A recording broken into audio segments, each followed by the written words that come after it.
Hey travelers! So today I'm going to cover 3 less talked about tips for first timers headed to the Amalfi Coast. So of course we had a great trip when we went. It was 6 girls, it was a friend's birthday, it was awesome, blah blah blah blah blah. But these 3 things just were not discussed enough for me to come across them and avoid doing them on our trip. So here we go. Number 1, renting a Vespa or scooter in the Amalfi Coast. Everything makes it sound super easy that you can just go get your scooter and enjoy your day. But it is a lie. We were scared on our scooters, honestly. We did rent Vespa, and I do think that may have made it a little bit more difficult. So these 3 things are going to make renting a scooter possibly a little easier for you. Number 1, don't rent a Vespa. Rent the cheaper, lighter scooter. It seems to be lighter, easier to maneuver, better turn radius, and all of that good stuff. Number 2, maybe avoid having a passenger. We each had a passenger, and that just did not add on to it at all. It was much more difficult having someone on the back of the scooter with you, no matter how light they are. And possibly the number 3 thing would be to maybe rent one at home first and try it out. I know that sounds silly because I don't think even I would do that, but I think it would have helped. Number 2 would be to not combine your free-flowing boat day with your trip to Capri.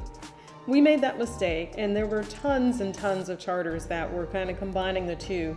Rent your boat for the day, get picked up at like 9 o'clock in the morning, go and explore, and then stop at Capri and have some lunch and explore, and then get back on your boat and go back. Not enough time in Capri. You can do your boat day where you don't even think about going to Capri, and then you can actually just take a water taxi or a ferry over to Capri another day and explore the whole entire day. They run multiple times throughout the day, so you can stay as long as you want if you're having a great time and head back early if you're not. The number 3 thing would be having a dedicated transportation.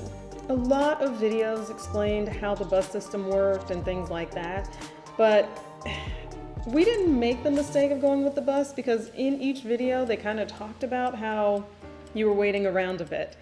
It was not ideal if you were going to try and get around on the bus. You would look up and the schedule would be, it's supposed to be here in 2 minutes and you're waiting for 15 minutes. It's just too sporadic. And then when the bus could come, it was jam-packed with people, so you couldn't get on it. So we didn't actually do it very often. We only rode the bus twice in our whole entire trip. And the number 4 thing I would say is, if you can, stay in Praiano. It was gorgeous. We saved a ton on our house. I wouldn't change where we stayed at all. It was perfectly in the middle of everything. Positano was here, and Amalfi was here, and Praiano was right here in the middle. Everything was very much more authentic, I feel like there. There weren't a lot of beach shops selling me the same old trinkets that you could see in Positano. And it was just more beautiful. So those are my 4 tips if you are headed to the Amalfi Coast for the first time. So enjoy!